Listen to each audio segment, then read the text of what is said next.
저는 강보합이라고 계속 이야기해 왔고요. 강보합. 예. 그래서 올해 뭐 급격하게 오른다든지 이러긴 힘들고요. 어쨌든 하반기로 갈수록 지금보다는 좋아질 거다.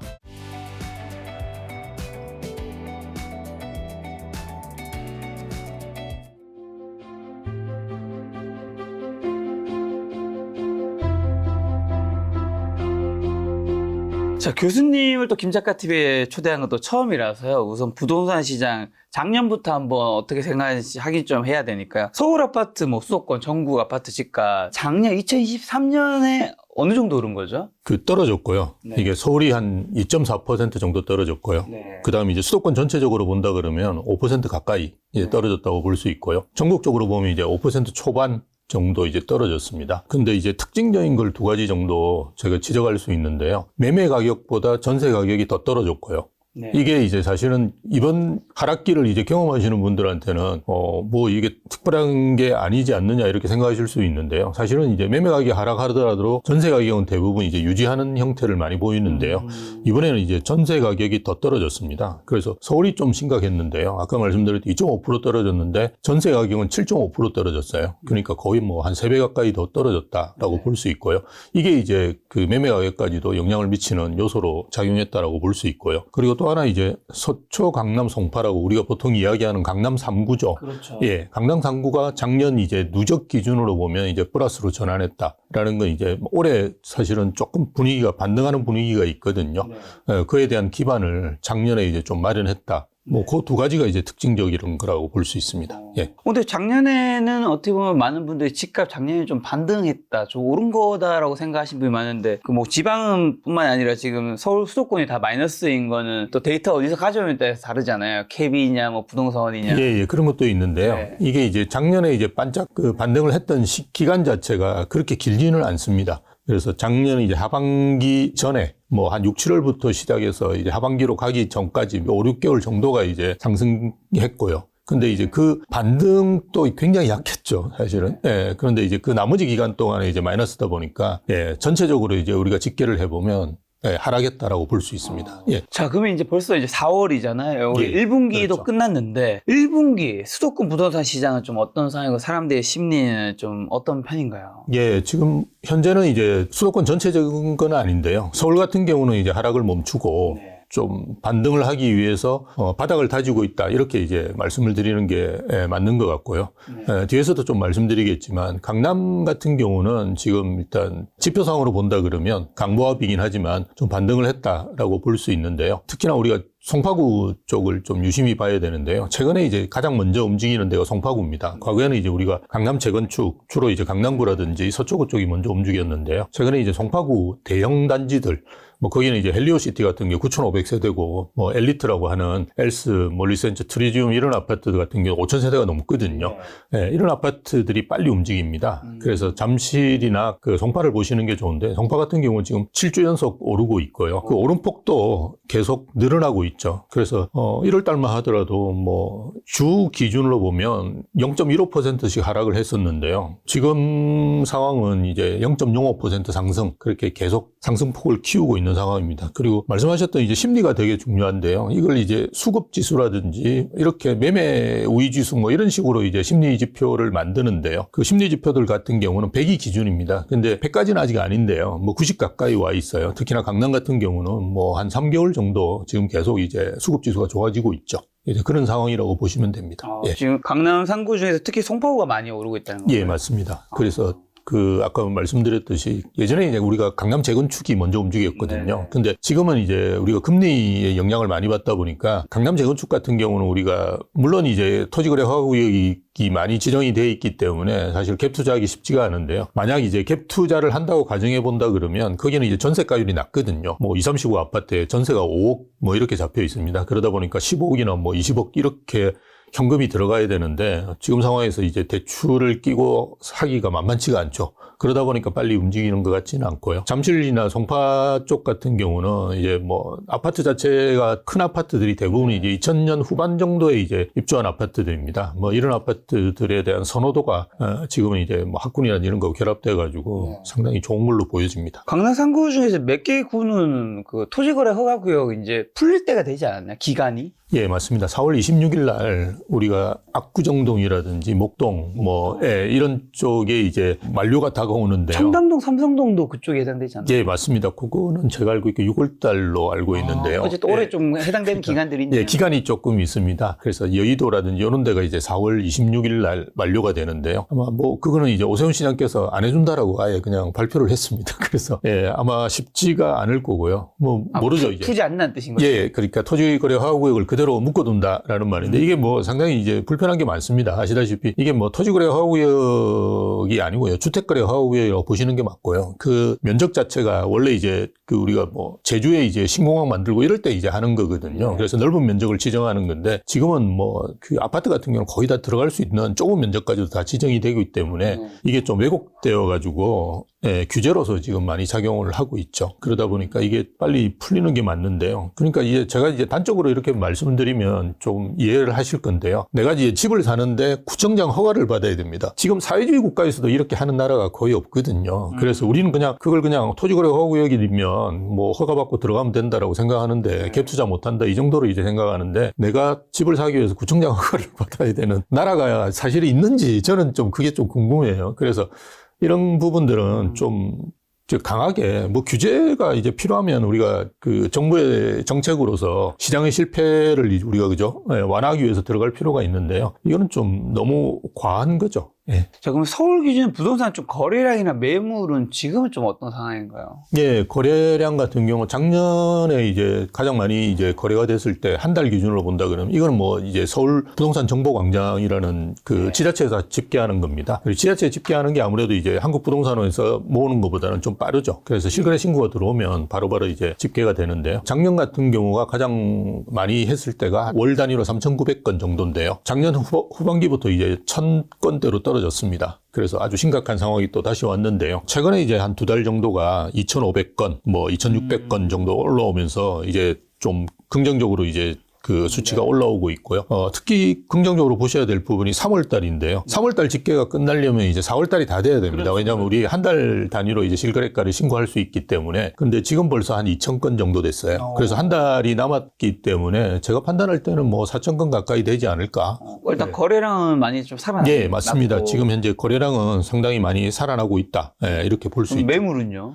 매물은 지금 아실이라는 데서 집계를 하고 있는데요. 이 통계가 저는 조금 이게 한 3년 정도 됐습니다. 발표한 지. 그래서 사실 공식 통계는 아니고요. 그게 이제 네이버에 있는 매물이 있지 않습니까? 그걸 이제 크롤링해서 발표를 하는 걸로 알고 있는데요. 올해 초만 하더라도 한 7만 건 정도였는데요.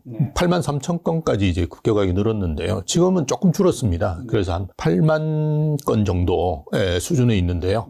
어쨌든 예전에 비해서 상당히 늘었다라고 볼 수 있는데 이거를 가지고 이제 시장 상황이 안 좋다 이렇게 판단하기는 저는 조금 이제 다르게 봅니다. 예. 그러니까 이게 가장 적었을 때가 그럼 언제냐? 가장 안 좋을 때가 가장 적습니다. 예, 부동산 시장이 2022년 말하고 23년 초 이때가 이제 매물이 가장 적었었어요. 그때는 이제 2만 채, 3만 채 건 정도밖에 안 나왔었거든요. 그럼 그때 가격이 올랐느냐? 안 좋았을 때거든요. 예. 근데 지금은 이제 집주인들 입장에서 볼 때는 뭔가 내놓으면 이제 팔릴 거란 기대가 좀 있는 거거든요. 그래서 많이 내놓고 또 사실은 우리가 이제 그 동일 매물이 지금은 이제 매매가 안 되면 전세로도 내놓고 안 되면 또 월세로도 내놓거든요. 그래서 사실은 지금과 같이 거래 절벽기 같은 경우는 이게 이제 매매로도 나오고 전세로도 나오고 이렇게 됩니다. 그러다 보니까 매물이 이제 상당히 많은 걸로 이제 보여지는 거죠. 그런 측면 같은 것도 다 이제 고려해 본다 그러면 과연 이 지표가 이게 그렇게 신뢰성이 있는 지표인지 이런 거는 좀 판단해 볼 필요가 있는 것 같습니다. 그럼 2024년에서 26년에 공급에서 서울 입주 물량은 어떻게 될까요? 공급도 굉장히 중요한 요소인데 예. 이게 굉장히 적다라는 얘기가 있던데. 예, 적은 정도가 아니고요. 이게 공급도 이제 절벽 상황으로 가고 있는데요. 사실은 이제 유의미한 그 입주 물량은 둔촌주공, 올림픽 파크 포레온이라고 하는 아파트가 올해 말이나 내년 초에 이제 입주할 거거든요. 그게 12,000세대입니다. 그거 제외하고 나면 올해 아마 11,000, 내년에 이제 그걸 포함하니까 이제 한 3만 채 정도 되고요. 더 문제가 이제 2026년인데요. 그때는 이제 10,000채가 아니고요. 4,000채로 줄어듭니다.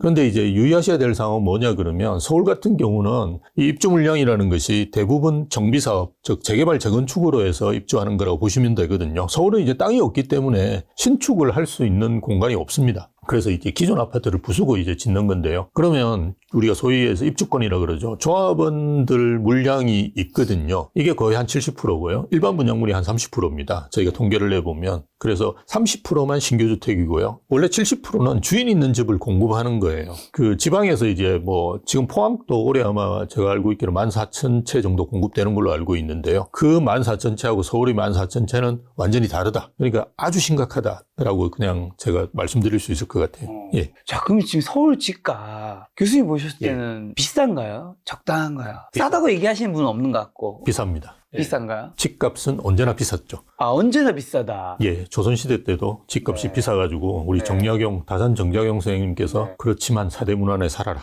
이런 말씀을 남기셨다고 하는데요. 집값이 비쌉니다. 그거는 제가 30년 동안 부동산 시장을 봐왔는데요. 싼 기간이 한 번도 없고요. 이게 참고로 말씀드리면 2013년 8월부터 집값이 오르기 시작했는데요. 2013년도에 제가 이제 한국대학에 있을 때인데요. 그때 토론회에 나갔는데 토론회 주제가 집값 너무 높으니 폭락할까?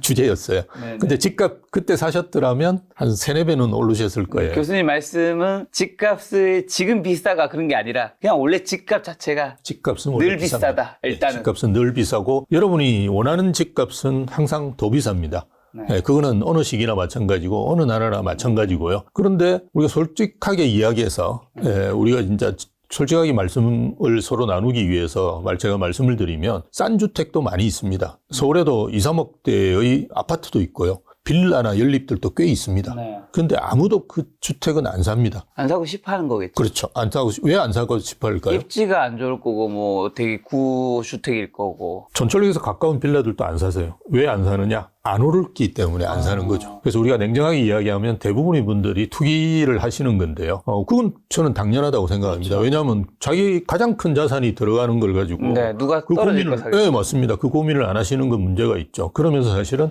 겉으로는 이제 집값이 너무 비싸고 뭐 이런 이야기를 하시는 거는 조금 저는 판단할 때 이율배반적이라고 보고요. 현재 제가 통계상으로 말씀드리면 이게 이제 그 말씀하셨듯이 한국 부동산원에서 짓게 하느냐 아니면 이제 KBS 짓게 하느냐의 차이가 좀 있는데요. KBS 짓게 하는 걸로 보면 지금 서울 아파트 가격은 한 12억 정도 되고요. 그리고 한국 부동산원에서 짓게 하는 자료를 보면 한 10억 5천 정도 됩니다. 평균 가격이. 예. 근데 제가 볼 때는 한국 부동산원 같은 경우는 평균보다는 좀 중위 가격을 잡는 것 같고요. KB 같은 경우가 이제 평균에 좀 가깝지 않을까. 그래서 왜냐하면 평균이 중위보다는 항상 높습니다. 우리가 비싼 아파트가 훨씬 더 많거든요. 예. 그래서 뭐 그런 것 같고요. 그다음 참고로 이제 강남 같은 경우는 평균 아파트 가격이 22억 정도 됩니다. 뭐 제가 말씀드렸듯이 굉장히 비쌉니다. 그런 의미에서 교수님 출간하신 책에 보면 집은 소득을 모아 사는 것이 아니라고요. 어떤 의미예요? 대부분 이제 그 PIR이라는 지표를 네. Price Income Ratio라고 하는 지표인데요. 이게 소득을 한 푼도 저축하지 않고 우리가 모아가지고 몇 년 만에 이제 집을 살 수 있느냐 이런 이제 한 지표인데요. 푼도 이제 저축하지 않고는 아니고 한 푼도 쓰지 않고. 한 푼도 쓰지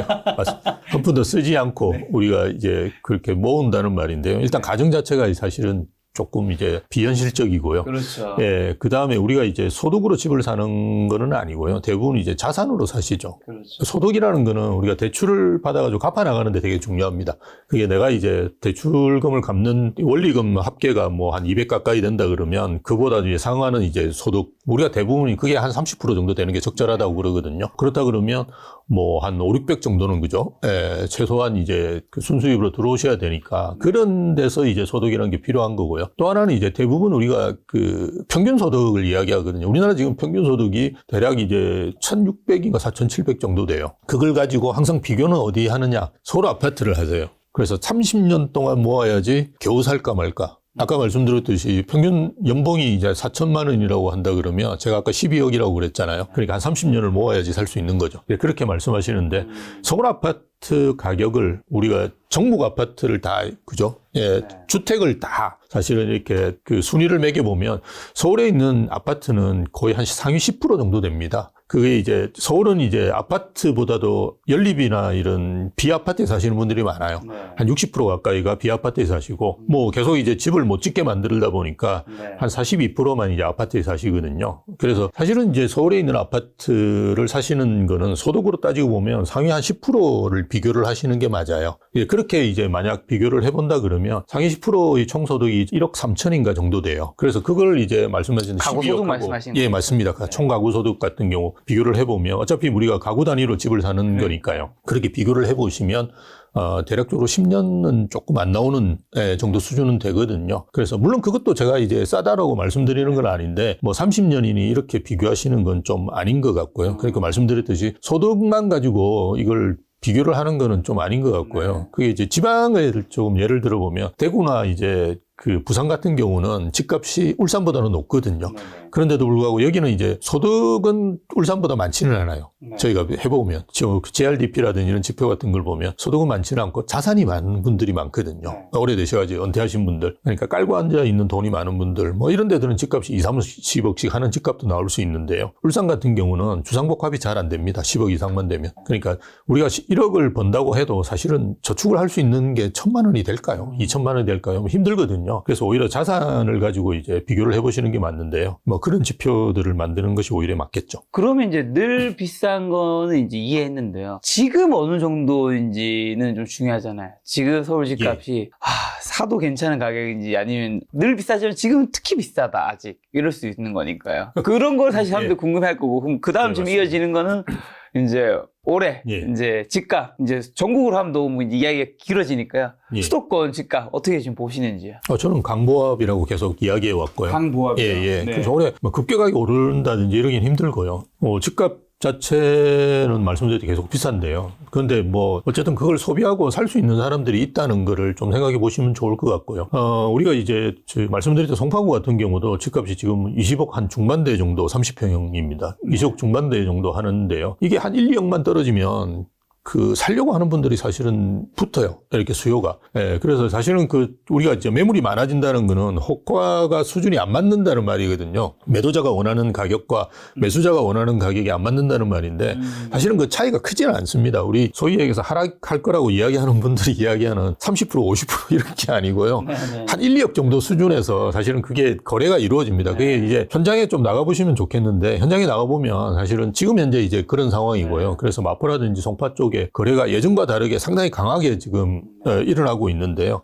그런 측면에서 본다 그러면 어쨌든 저는 이제 좀 지금 현재 시장은 조금 예전하고는 좀 달라졌다라고 볼 수 있고요. 또 하나 우리가 생각해 보셔야 될 게 우리가 부동산 시장을 예측할 때 어쨌든 지역적으로도 또는 단지별로도 예측하셔야 되겠지만 전체적인 그림은 그려보셔야 되거든요. 우리가 숲이라고 그러죠.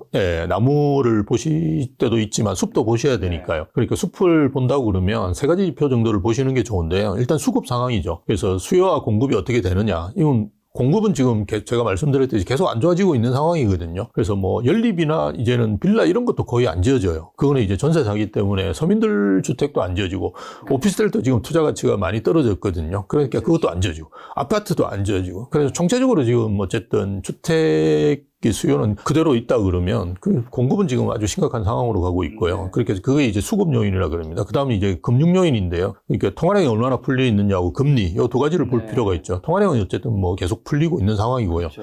그래서 우리가 M2를 보통 보는데요. 그것도 이제 저번 달에 비해서 올해 1월 기준으로 본다 그러면 6조 5천억인가 또 더 풀렸더라고요. 그래서 계속 풀리고 있고 금리는 지금 현재는 높은 상황이긴 하지만 그래도 담보대출 금리 이런 것들이 저도 이제 담보대출을 쓰고 있는데요. 한 4%대로는 이제 많이 줄었어요. 그래서 좀 긍정적인 상황이긴 하지만 여전히 높긴 하죠. 그렇지만 앞으로 이제 떨어질 일만 있겠죠. 금리가 올해 하반기에 떨어지느냐, 중반기에 떨어지느냐, 이런 이제 논란이 있지만 어쨌든 하락을 하진 않겠습니까? 그죠? 그리고 이제 경기 상황인데요. 경기 상황은 이제 경기가 좋아지면 이제 취업도 잘 되고, 그죠? 월급도 늘어나고 이러니까 수요에 이제 긍정적인 영향인데요. 경기 상황도 작년 7월 달이 이게 수출 증가율이 이제 경기의 선행지표라고 볼 수 있는데요. 그렇죠. 작년 7월 달이 바닥이었고요. 10월 달부터 이제 플러스로 전환했어요. 그리고 지금 2월까지도 계속 이제 좋은 상황이거든요. 대표적인 게 이제 반도체하고 자동차인데요. 그 두 가지 요소들이 지금 부문들이 계속 잘 수출이 이루어지고 있습니다. 그래서 그런 상황을 고려해 본다 그러면 어쨌든 하반기로 갈수록 지금보다는 좋아질 거다. 그건 이제 주식 하시는 분들도 다들 비슷한 예측을 하시더라고요. 부동산도 마찬가지라고 볼 수 있고요. 그렇다 그러면 올해 상반기보다는 하반기가 좋아진다 그러면 지금 연율 기준으로 보더라도 0. 몇 프로 정도 지금 하락 수준이니까요. 하반기로 갈수록 이제 플러스 전환이 이제 더 많이 되겠죠. 그러면 이제 통화량과 금리가 중요하다 말씀해 주셔서 지금 빠르면 6월, 늦어도 하반기에는 어쨌든 금리나 미국에서 할 거란 말이죠. 예, 그럼 그렇습니다. 한국도 이제 뭐 좀 늦게 할 수도 있고 어쨌든 근데 언젠가 올해 하반기는 한국도 내년에 할 텐데 그게 부동산 시장에 또 영향이 있지 않을까요? 예, 당연히 지금 0.5% 기준금리에서 저희가 3.5%까지 빠르게 올렸거든요. 사실 1년 만에 이렇게 올렸으니까요. 엄청나게 빨리 올린 건데요. 이 요인 때문에 사실 모든 이제 뭐 주식도 그렇고 부동산도 그렇고 다 안 좋았지 않습니까? 그런데 이 요인이 거치기 시작한다는 거 되게 의미가 있고요. 근데 이제 이렇게 이야기하시는 분들이 많아요. 처음에는 뭐 당연히 그 연준에서도 베이비 스텝으로 갈 거다. 뭐 그렇게 하겠죠. 그래서 0.25% 정도 떨어뜨리지만 사실은 이게 그 시그널이 되게 중요하거든요. 방향. 그래서 어쨌든 하락한다. 라는 시그널이 이제 나온다 그러면 저는 큰 의미 있다라고 보고요. 왜냐 그러면 어쨌든 우리가 상승기 때는 대부분 이제 주식도 마찬가지 루머에 많이 사거든요. 뭐 오른다더라, 뭐가 호재가 있다더라 이러면 이제 많이 삽니다. 뭐 대표적인 이제 호재들이 GTX였고요. 근데 조정기라든지 하락기 때는 우리가 눈에 보여야 되거든요. 그 호재라는 게. 그래서 뭐 지금 GTX 같은 경우도 이제 타고 다니지 않습니까? 네, 그럼 동탄에 이제 영향을 주는 거예요. 이제부터. 그래서 마찬가지로 이제 금리가 0.25%지만 어쨌든 방향성이 바뀐다라는 거는 저는 호재로 작용할 거라고 봅니다. 당연히. 예. 어떤 분도 그런 얘기도 하시더라고요. 이거 어차피 미국에서 금리 인하해도 예. 한국은 이미 차이가 있는 상태에서 낮기 때문에 한국은 이제 한참 올해 안 내리고 내년에 내린다고 하는데 또 어떤 저는 그 얘기를 드는 생각이 어쨌든 근데 미국이 내린다라는 거는 예. 한국에도 어쨌든 그 사람들의 기대감 심리도 실제로 금리를 못 내려도 기대감에도 영향을 꽤 주지 않을까. 맞습니다. 일단 경제는 심리니까요. 심리에 영향을 미치고요. 그리고 사실은 미국에서 연준에서 내리면 한국의 금리도 이게 우리가 기준금리보다도 중요한 게 시중금리 아니겠습니까? 시장에서 이제 금리가 중요한데요. 시장에서는 이미 미래를 예측해서 지금 금리가 떨어지고 있는 거거든요. 그러면 미국에서 만약 금리를 떨어뜨리면 이건 한국에서는 언젠가는 빠른 시일 내에 떨어뜨릴 거다라는 인식을 하기 때문에 이미 시장에 그게 반영이 됩니다. 그래서 그런 영향이 있고요. 또 하나는 이제 한은에서 이제 계속 이제 우리 금리 관련돼 가지고 그런 회의를 하는데요. 저번 회의에서 그 말이 나왔죠. 그 경기가 안 좋으니까 금리 인하를 해야 되지 않느냐라는 이야기가 물론 뭐 소수 의견이겠죠. 하지만 그 이야기가 나왔거든요. 이제 그런 상황이기 때문에 저는 미국에서 금리를 떨어뜨린다 그러면 한국에서도 빠르게 반응하지 않을까 그렇게 봅니다. 예. 대출 부분에서 신생아 특례 대출로 예. 이게 한 26, 7조라 들었는데 현재 좀 어떤 상황이고 집값에 어떤 영향을 주고 있을까요? 예, 그 최근에 이제 그 거래가 늘어난 부분에 신생아 특례 대출은 분명히 영향을 미칩니다. 예, 저희는 이제 한 달에 뭐 몇백 건씩 거래하는 회사니까요.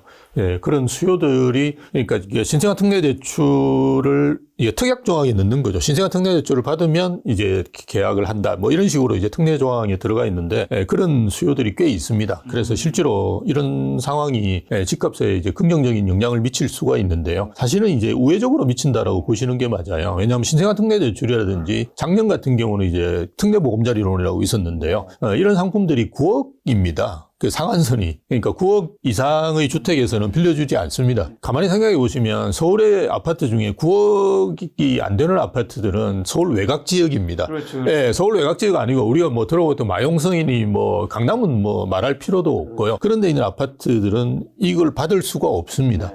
그런데 이제 우리가 가격이 어디가 많이 올랐느냐. 작년에, 제가 말씀드렸다시피 강남 상구가 많이 올랐잖아요. 그래서 사실은 이거하고 직접적인 영향은 없습니다. 가격이 오르는 거하고는. 그래서 이거는 지금 9억짜리 집을 사고 팔 때 이제 일어나는 이야기이기 때문에 특례보금자리론 또 마찬가지고요. 작년에 이제 특례보금자리론 때문에 집값이 올랐다. 이렇게 생각하시면 그거 전혀 안 맞는 겁니다. 그러니까 특례보금자리론이 거래를 활성화시키고 분위기를 좋게 만들고, 그죠? 그리고 또 이제 수요가 많지는 않은데 어쨌든 갈아타기 수요들도 있거든요. 그래서 내 집을 9억 이하의 집을 팔고, 그죠? 그 다음에 뭐 10억 이상의 집을 가려고 하는 분들한테는 도움은 됐겠죠.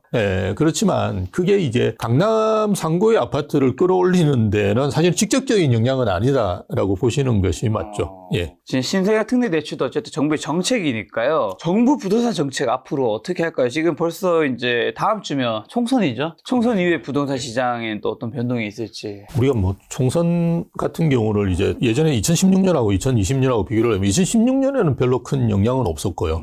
20년에는 1년 동안 뭐 총선이 끝나고 난 다음에 거의 한 10% 올랐더라고요. 근데 이게 2016년은 아직까지 본격적으로 부동산 부동산 가격이 오를 때가 아니고요. 2020년대는 많이 오를 때지 않습니까? 그죠? 그래서 지금 현재 상황이 많이 오를 때냐 아니냐가 더 큰 영향을 미치는 거고요. 사실은 총선하고 이제 큰 영향은 없다라고 보시면 되는데요. 그런데 이제 이런 건 있죠. 최근에 이제 관망세로 많이 돌아서신 분들이 이렇게 상담을 해보면 하는 말씀들이 뭐냐 그러면 총선 이후에 좀 제가 보겠습니다. 이런 이야기를 많이 하세요. 뭔가 불안한 거죠. 그렇죠, 예, 그렇죠. 그래서 뭐가 불안한지 모르시겠는데. 변수를 없애고 싶은 거죠. 뭐. 그렇죠. 맞습니다. 예, 그러다 보니까 이제 관망세로 많이 돌아서셨는데요. 총선이 끝나고 나면 뭐 누가 이제 과반이 되든지 간에 어쨌든 뭐 불확실성한 상황이 그죠? 예, 해소되는 거는 굉장히 이제 긍정적인 요소가 작용할 수가 있으니까요. 뭐 그런 측면에서 본다 그러면 저는 뭐 오히려 이제 관망세를 보였던 분들이 다시 예, 뭐 매입이라든지 이런 쪽으로 이제 나서지 않을까 뭐 이런 기대를 해볼 수 있는 거죠. 근데 어쨌든 뭐 정부 정책은 계속 규제 완화겠죠. 현재 그럼 전국의 미분양 주택은 지금 어떤 상황인가요?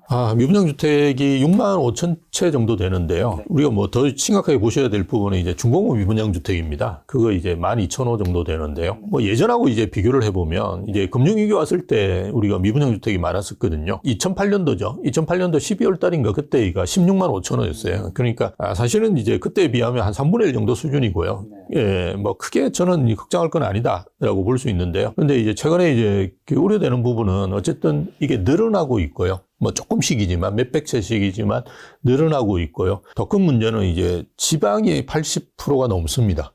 예, 근데 수도권에 있는 미분양 주택은 사실 얼마 안 되고요. 이거는 뭐 저는 뭐 해소될 수 있다고 봐요. 입주하면 거의 뭐 다 해결이 되거든요. 근데 이제 그 지방의 이제 80%의 미분양 같은 경우는 이게 해소가 지금 안 되고 있습니다. 계속 이제 80% 이상씩 이렇게 계속하고 있거든요. 그래서 제가 저번 주에 이제 대구에 갔다 왔는데요. 강의가 있어가지고 뭐 대구 분들이 아주 절망적이세요. 가보시면.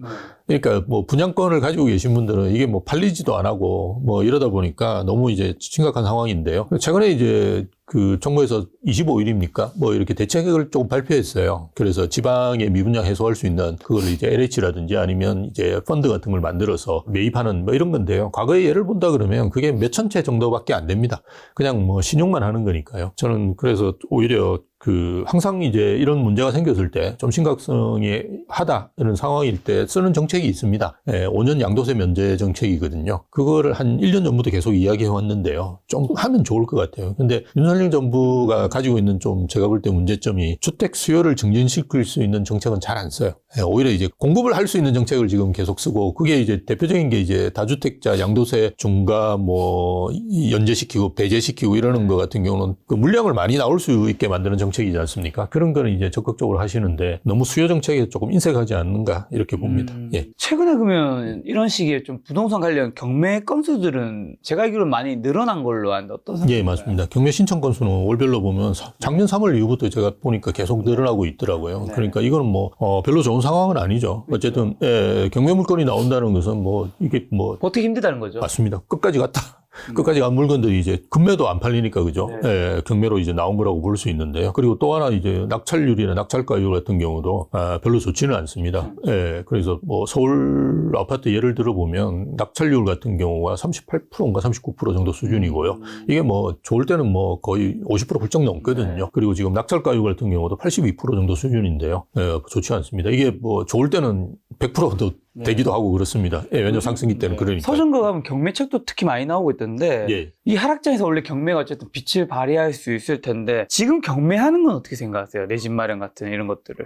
뭐 지금 시기가 경매를 많이 하시는 분들 입장에서 볼 때는 경매하시기 좋죠. 예, 좋은 매물들이 나오는데요. 근데 최근에 이제 이게 등락폭이 좀 있거든요. 그래서 이제 감정평가 하실 때 우리가 이제 경매는 일단 물건이 나왔다 그러면 최소 3개월에서 6개월 전 그 감정평가라고 보셔야 돼요. 그래서 지금 감정평가 한 시기에 가격대가 어떤지 그죠? 이런 걸 되게 유심히 보셔야 되고요. 상승기 때는 오히려 사실은 감정평가 한 시기가 훨씬 전이기 때문에 좋은 거죠. 예, 좋은 거죠. 예, 그래서 하락기 때는 이게 언제 이게 그 평가됐는지를 자세히 좀 판단하셔야 될 필요가 있고요. 그리고 지금은 저는 이제 그 경매보다도 금매 같은 거를 노려보시는 것도 좋다. 물론 이제 지역에 따라 조금 차이가 있는데요. 지금 뭐 강남상고라든지 마용성 이런 지역은 금매가 사실은 많지는 않거든요. 예, 그렇지만 뭐 그러더라도 이제 시중 가격보다 10% 뭐 이렇게 저렴한 주택들이 나오니까요. 그리고 외곽이라든지 수도권 쪽 사실 경우에는 금매들이 많이 있습니다. 그래서 지금은 오히려 금매를 노려보시는 것도 좋지 않을까 봅니다. 예. 자, 그럼 부동산 대출은 지금 어떤 상황인가? 어떤 분들은 가계빚이 너무 많아서 이거 나중에 터진다. 뭐 이런 얘기하는 분도 있잖아요. 뭐 우리가 아파트 가격이 빠르게 오르다 보니까 사실은 가계대출이 많이 늘어난 부분이 있는데요. 5대 신용은행 주택담보대출이 지금 536조 정도 되는 것 같아요. 그래서 뭐 상당히 뭐 많다라고 볼 수 있는데요. 근데 최근에는 이제 스트레스 DSR이라고 적용을 하고 있습니다. 그래서 미래에 이제 금리가 오를 걸 대비해가지고 깎는 거죠. 그죠? 대략 그래서 대출해 줄 수 있는 게 한 10% 정도씩 까지니까요. 뭐 그나마 이제 조금 저번 달에 비해서 저번 달이 이제 좀 담보대출이 조금 줄었습니다. 예, 그래서 뭐 이렇게 관리를 하면 뭐 좀 좋아질 것 같은데요. 뭐 저는 이제 오히려 걱정스러운 부분이 기업 대출 같은 것들이 계속 이제 문제가 되고 있고 늘고 있다고 합니다. 뭐 특히나 우리 이제 PF 같은 것도 따지고 보면 빅기업 대출로 넘어갈 수 있는 부분인데요. 이런 부분들에 더 신경을 쓰는 것이 좋지 않을까 이렇게 봅니다. 예. 자, 혹시나 그러면 이제 지금 교수님은 강법 얘기하시지만 부동산 시장이 한 번 더 휘청일 수도 있잖아요. 예. 만약에 그렇죠. 한 번 더 또 크게 하락한다면 어떤 것들 때문에 하락할 수 있을까요? 위험 신호가 있다면. 아까 말씀드렸듯이 우리가 부동산 시장 볼 때 내부 요인하고 외부 요인을 봐야 되는데요. 내부 요인은 아까 말씀드렸듯이 대부분 뭐 아주 긍정적입니다. 수급량도 그렇고 뭐 긍정적인데요. 외부 요인 중에서도 이제 금리라든지 뭐 이런 부분들은 긍정적인데 저는 이제 제일 걱정하는 부분이 우리가 사실은 이런 걸 블랙스완이라고 하거든요. 그렇죠. 제가 예측할 수 있는 부분은 대부분 이제 보면 크게 문제는 없는데요.